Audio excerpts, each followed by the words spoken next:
तो hello friends, फिर से एक नए वीडियो में आप लोगों का स्वागत है। तो फ्रेंड्स, आज की इस वीडियो में हम आपको बताने वाले हैं मैथ का 5 नंबर वाला दीर्घ उत्तरीय प्रश्न, यानी कि सिद्ध करने वाला। ये दोस्तों 5 नंबर वाला जो प्रश्न है ना, बहुत ही वीवीआई क्वेश्चन है और सिद्ध करने वाला का यह वीडियो नंबर 1 है दोस्तों। ठीक है, कक्षा 10वीं के लिए यदि आप इस तरह के क्वेश्चन आपको बनाने नहीं आता है तो इसका मतलब आपको सिद्ध करने वाला नहीं आता है। ये दोस्तों लॉन्ग क्वेश्चन है ये, और इसमें मैं आप लोगों को टोटल का टोटल 5 वीडियो बताऊंगा, और 5 वीडियो में मैक्सिमम मैं आप लोगों को 7 से 8 क्वेश्चन कराने वाला हूं।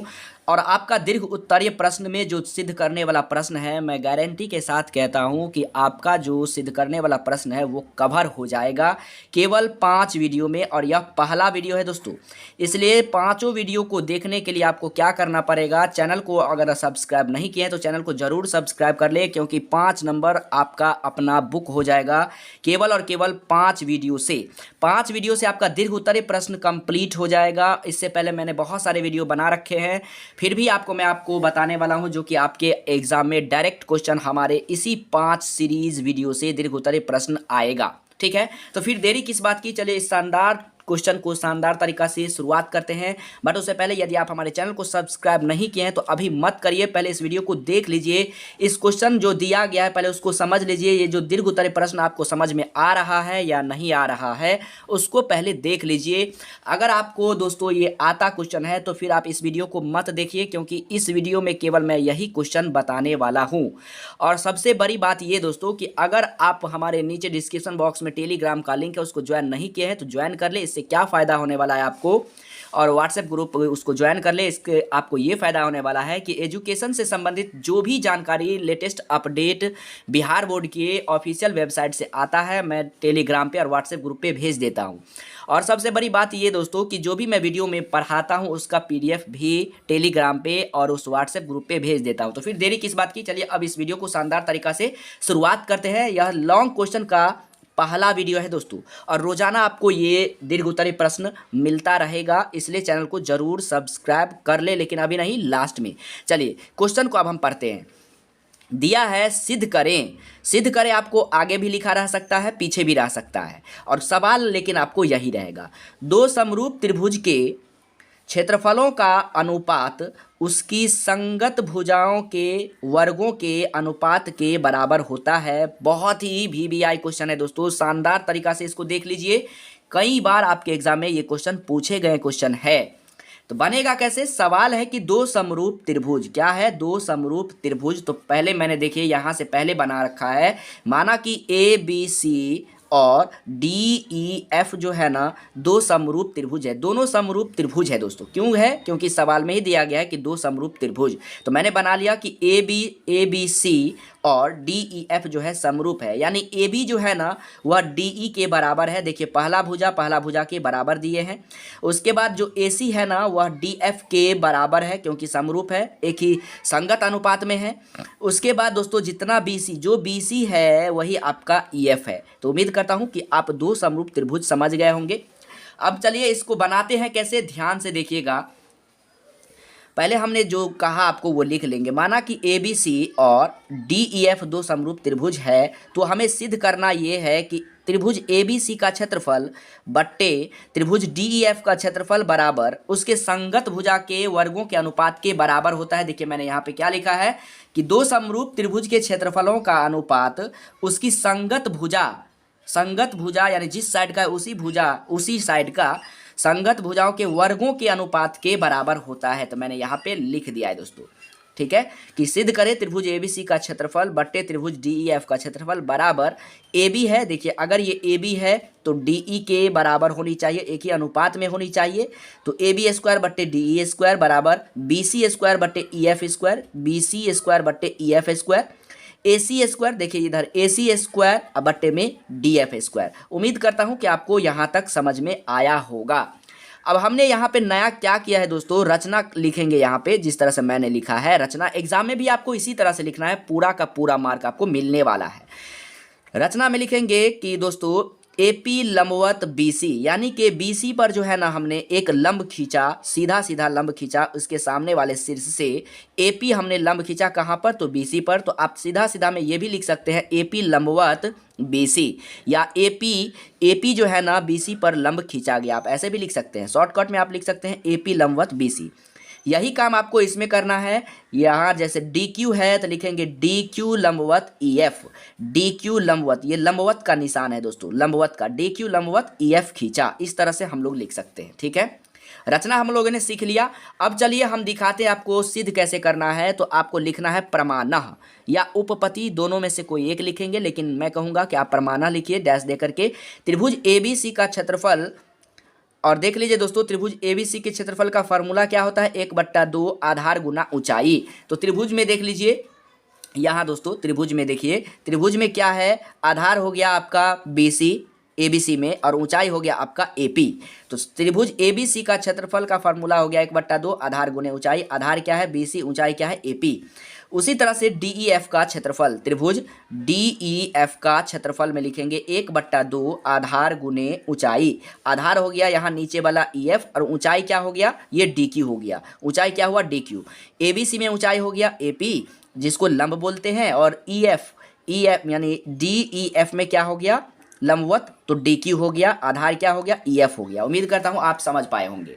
तो यहाँ देखिए त्रिभुज एबीसी का क्षेत्रफल बट्टे त्रिभुज डीईएफ का क्षेत्रफल हम लोगों ने लिख लिया। अब जो मिल रहा है उसको काट देंगे, 1/2 मिल रहा है तो काट दिए, बच क्या गया, यहाँ बीसी बचा गुना एपी बचा, बट्टे में ईएफ और डी क्यू। तो इसको हम मान लेते हैं समीकरण 1 हो गया ये। ठीक है, अब चलिए अब हम दोबारा काम क्या करते हैं वो समझिए। दोबारा काम हम ये करते हैं दोस्तों कि पुनः त्रिभुज ए बी पी और त्रिभुज डी ई क्यू में, पहले चलिए मैं आपको दिखा देता हूं त्रिभुज ए बी पी है कहाँ त्रिभुज में, देख लीजिए। चाहे तो आप इस त्रिभुज को नोट कर लीजिए ताकि बार बार हम जो आपको ऊपर ले जा रहे हैं तो आपको ज़्यादा समझ में आएगा। तो आप पहले त्रिभुज को नोट कर लीजिए, जो त्रिभुज है आप अपना कॉपी निकालिए और उसमें इसको नोट कर लीजिए, जो जो कहता हूँ उसको ध्यान से समझिए, पूरी तरह से समझ में आपको आ जाएगा। ठीक है, तो देखिए त्रिभुज है यहाँ पे ए बी पी आपको मिल गया कहाँ पे है, और त्रिभुज डी ई क्यू में, दोनों में हमें ये देखना है दोस्तों कोण पी और कोण क्यू दोनों तरफ देख लीजिए 90 डिग्री है। आपको एक सिंबल का निशान जो है ना इस तरह से दिखाई दे रहा होगा त्रिभुज में, दोनों त्रिभुज में इस तरह से दिखाई दे रहा है ना, जरूर दिखाई दे रहा होगा, इसको 90 डिग्री बोलते हैं। और कोण बी बराबर कोण क्यू, क्योंकि दोनों त्रिभुज क्या है आपस में समरूप है, इसलिए जो बी होगा वही ई होगा। अगर देख लीजिए दोस्तों त्रिभुज ए बी पी और त्रिभुज डी ई क्यू में दोनों देख रहे हैं कोण बराबर हो गया, दो कोण बराबर हो गया तो तीसरा अपने आप बराबर हो जाएगा, इसलिए ये दोनों त्रिभुज यानी ये और ये दोनों त्रिभुज क्या है तो समरूप हैं। कैसे है तो ए से है, कैसे है ए से, यानी कि दो कोण से बराबर है, तीसरा अपने आप बराबर हो जाएगा। पहले दोनों त्रिभुज समझे कैसे समरूप हुआ, कोण P बराबर कोण Q बराबर 90 डिग्री है, दोनों 90 डिग्री है क्योंकि लंबवत है इसलिए। कोण B बराबर कोण E, क्योंकि त्रिभुज क्या है समरूप पहले से दिया हुआ है, इसलिए ये त्रिभुज जो है दोनों आपस में समरूप हो गया। और जब भी समरूप होगा तो आप हमेशा याद रखें उसका भुजा भी एक ही समानुपाती में होगा। त्रिभुज पे गौर से देखिए, ए बी जितना होगा उतना ही ए पी होगा, जितना ए बी होगा वही आपका डी ई होगा, मैंने पहले बता दिया। जो ए पी है वही आपका डी क्यू होगा, कैसे, क्योंकि त्रिभुज समरूप हो चुका है इसीलिए। तो ये आपका समीकरण नंबर हम 2 मान लेते हैं। ठीक है, और दोस्तों सबसे पहले ये दिया था कि दोनों त्रिभुज आपस में समरूप है, तो जब भी त्रिभुज समरूप होगा ना तो उसका भुजा जो होगा एक ही अनुपात में होगा। ए बी बट्टा डी ई बराबर बी सी बट्टा ई एफ बराबर ए सी बट्टा डी एफ, मैंने आपको पहले ही बता दिया था। तो ये आपको हम समीकरण नंबर 3 मान लेते हैं। तो समीकरण 1, 2, 3 को गौर से देख लीजिए, चाहे तो आप अपने नोटबुक में नोट कर लीजिए या फिर उसको क्या कर लीजिए, केवल समीकरण 1, 2, 3 को जब तक के लिए आप अपने कॉपी में उतार लीजिए, तो आपको बार बार पीछे आने की जरूरत नहीं पड़ेगी। तो चलिए इससे आगे हम लोग बढ़ते हैं। अब यहाँ ध्यान दीजिए दोस्तों, समीकरण 1, समीकरण 2, समीकरण 3 से तीनों समीकरण को गौर से देख लीजिएगा। त्रिभुज ए बी सी का क्षेत्रफल बट्टे त्रिभुज डी ई एफ का क्षेत्रफल बराबर B C Guna A P बट्टे ई एफ गुना डी क्यू, ये आपको समीकरण नंबर 1 में दिया गया है। तो दोस्तों यहाँ देखिए बी सी बट्टा ई एफ तो ठीक है, हमने ए पी और डी क्यू को बदल दिया, बी सी बट्टा ई एफ से क्यू बदल दिया, तो वो समझ लीजिए आप दोस्तों। ए बी बट्टा देखिए यहाँ पे ए पी बट्टा डी क्यू, तो ए पी बट्टा डी क्यू बराबर ए बी बट्टा डी ई आपको समीकरण नंबर 2 में दिया गया है ना, समीकरण नंबर 2 में। और हम दोस्तों हम जानते हैं, और समीकरण 3 में देखिए कि तीनों भुजा आपस में क्या है, बराबर है, तो हमको BC भुजा ही इसमें लेना है। अब आप कहिएगा ये ऐसा क्यों लिए, समझिए, धैर्य रखिए, मैं आपको बता रहा हूँ। AP बट्टा DQ के बदले में AB बट्टा DE हम लिख सकते हैं। कहाँ से लिख सकते हैं, तो समीकरण 2 से लिख सकते हैं, ठीक है। अब देखिए दोस्तों कि AB बट्टा DE को हम BC बट्टा EF क्यों लिखे, यहाँ पे क्यों लिखे, तो समझिए क्योंकि तीनों भुजा आपस में बराबर है। कहाँ से, तो समीकरण 3 से बराबर दिया गया है ना।